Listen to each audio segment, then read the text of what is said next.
नमस्कार, आपके साथ मैं हूं सुजाता कुकरेती और माइक ऑन है। जिन बड़ी खबरों पर आज माइक ऑन कर रही हूं आपके लिए, सबसे पहले तबाही का ट्रिगर ऑन हो गया है क्या? तबाही का ट्रिगर ऑन करने वाले हैं डोनाल्ड ट्रंप और नेतन्याहू। ये मैं इसलिए कह रही हूं क्योंकि जैसे ही ये तबाही का ट्रिगर ऑन होगा, क्या एक बड़ा हमला ईरान पर होने वाला है और क्या ये तबाही का ट्रिगर डेडलाइन से पहले ही ऑन हो गया है? क्योंकि जिस तरह के ताबड़तोड़ हमले इजराइल ने ईरान पर शुरू कर दिया, उनकी एक एक तस्वीर आपको दिखाऊंगी। आप खुद बताइए ये तबाही का ट्रिगर है कि नहीं। इसी के साथ आज आपको दिखाऊंगी आज की रात एक सभ्यता खत्म होने वाली है क्या। डोनाल्ड ट्रंप ने अब से कुछ मिनट पहले यही पोस्ट सोशल मीडिया पर किया है कि आज की रात एक सिविलाइजेशन, एक सभ्यता खत्म होगी। इसका बड़ा मतलब क्या है?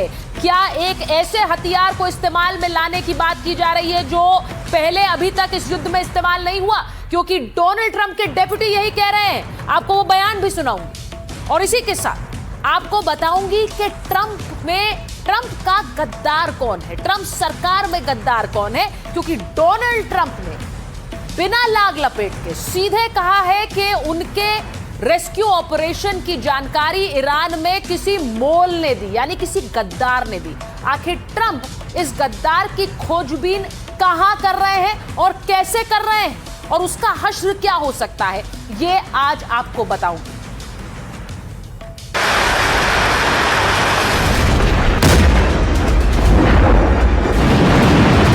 आज की रात, ईरान की आखिरी रात,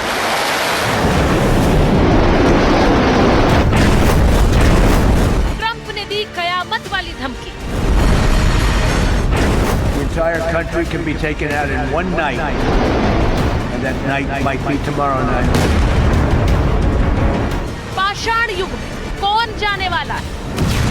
We're going to bring them back to the Stone Ages where they belong.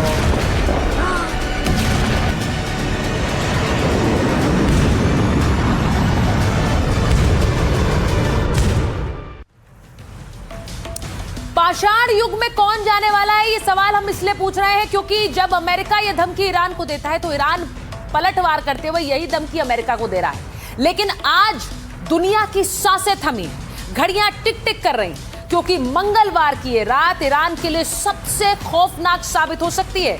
अमेरिकी राष्ट्रपति डोनाल्ड ट्रंप की डेडलाइन अब बस कुछ ही घंटों में खत्म होने वाली है, लेकिन ट्रंप ने साफ कर दिया है कि ये बहुत ही खतरनाक रात हो सकती है। ये ऐसी रात हो सकती है जिसमें पुलों से लेकर पावर प्लांट्स तक, सेना उतारने से लेकर पूरे देश को उड़ा देने तक, वॉशिंगटन से चेतावनी देने तक, ये पूरा तबाही का मंजर सामने आ सकता है। एक रात में ईरान खत्म करने की चेतावनी डोनाल्ड ट्रंप दे रहे हैं। ये उनका पहला बयान है जिससे हड़कंप मचा हुआ है। वहीं उनका दूसरा बयान जो अब से कुछ मिनट पहले आया है, वो कह रहे हैं कि पूरी की पूरी सभ्यता आज रात को खत्म हो सकती है। One civilization will die. और इसका मतलब क्या है?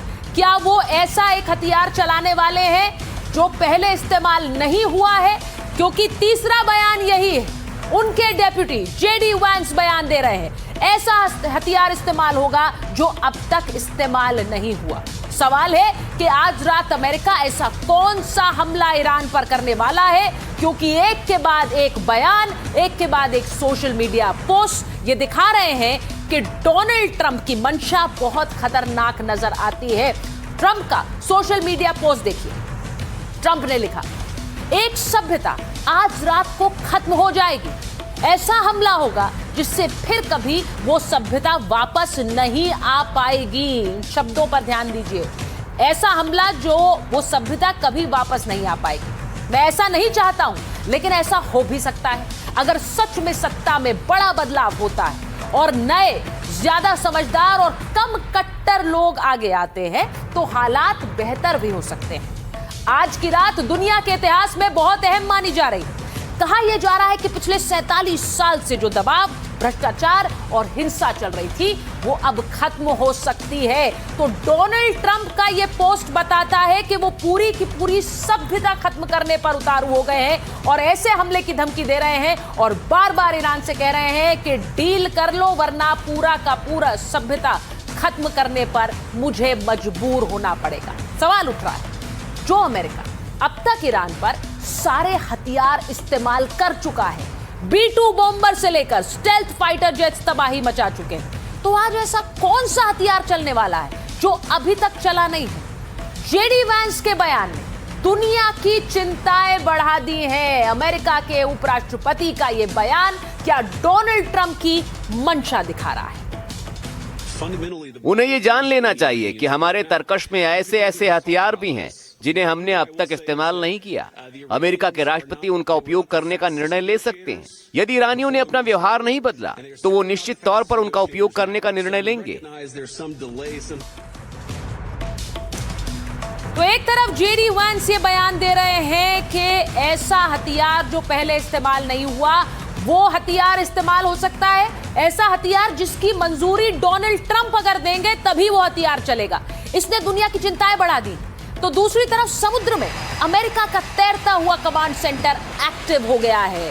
तस्वीरें यूएसएस अब्राहम लिंकन की आपको दिखा रही हैं, जिससे ऑपरेशन फ्यूरी के तहत अमेरिकी लड़ाकू विमान उड़ान भर रहे हैं। तस्वीरें देखिएगा।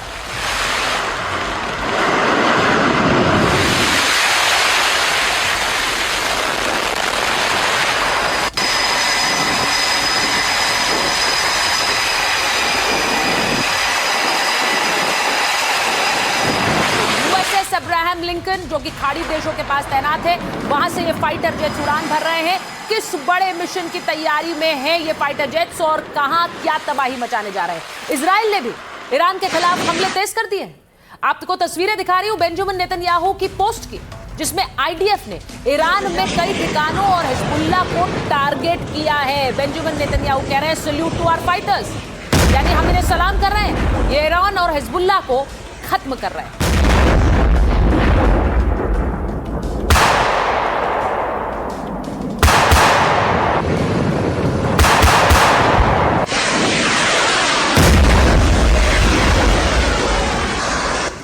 तो ये तबाही इजराइल ने मचाना शुरू कर दी है ईरान के अंदर। और खबर ये भी है कि जिस खार्ग आइलैंड पर ट्रंप की नजर है, खार्ग आइलैंड जहां से 90% ईरान का तेल आता है, उस पर भी अमेरिका ने बम गिराने शुरू कर दिए हैं। ईरान के खार्ग द्वीप पर अमेरिका के भीषण हमले हुए, कम से कम 50 ठिकानों पर ये हमले किए गए हैं। फॉक्स न्यूज दावा कर रहा है कि ईरानी बंकर्स पर ये हमले हुए हैं।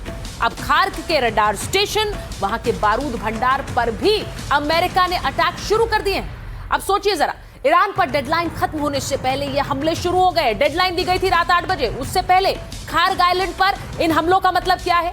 डेडलाइन से पहले हमलों से शांति वार्ता पर भी सवाल उठता है और उन सवालों को भी बल मिलता है जो ईरान उठा जा रहा कि शांति की बात करते हैं लेकिन हमले पीछे से कर रहे हैं। ईरान के तेल व्यापार का केंद्र है खार्ग आइलैंड।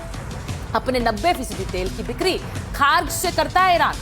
अब खार्ग के पोर्ट और तेल स्टोरेज पर इसका असर हो सकता है, यानी जो टारगेट्स अमेरिका ने चिन्हित किए थे उनमें से एक तो खार्ग आइलैंड है, लेकिन यहां तो डेडलाइन से पहले ही हमला हो गया है। तो सोचिए इसका मतलब क्या है। मैं बड़ी खबर आपको बता दूं, ईरान के खार्ग द्वीप पर अमेरिका ने 50 ठिकानों पर बमबारी की है और इसकी वजह से ईरान के खार्ग द्वीप पर बिजली सप्लाई बंद हो गई। तो जो हमले की बात मैंने आपको बताई, उसके बाद ईरान के खार्ग द्वीप पर बिजली सप्लाई ठप हो चुकी है। यानी यहां अब बिजली सप्लाई ठप होने का मतलब है वही उद्देश्य जो कि डोनाल्ड ट्रंप कल गिना रहे थे, पावर ठप हो जाएगी, और वो खार्ग पर हो गया है। ये आपको दिखा रहे। लेकिन दूसरी तरफ ईरान के एम्बेसडर मोहम्मद फतहाली का पोस्ट सामने आया है। डोनाल्ड ट्रंप जब एक सभ्यता को खत्म करने की बात कर रहे हैं तो फतहाली क्या कह रहे हैं? वो अमेरिका को चेतावनी दे रहे हैं। फतहाली ने लिखा कि अगर आप युद्ध शुरू करेंगे तो उसे खत्म नहीं कर पाएंगे, और हम फिर कह रहे हैं अगर आप हमारे बुनियादी ढांचे को निशाना बनाएंगे तो अंजाम बहुत बुरा होगा। पिछली गलतियों से सीख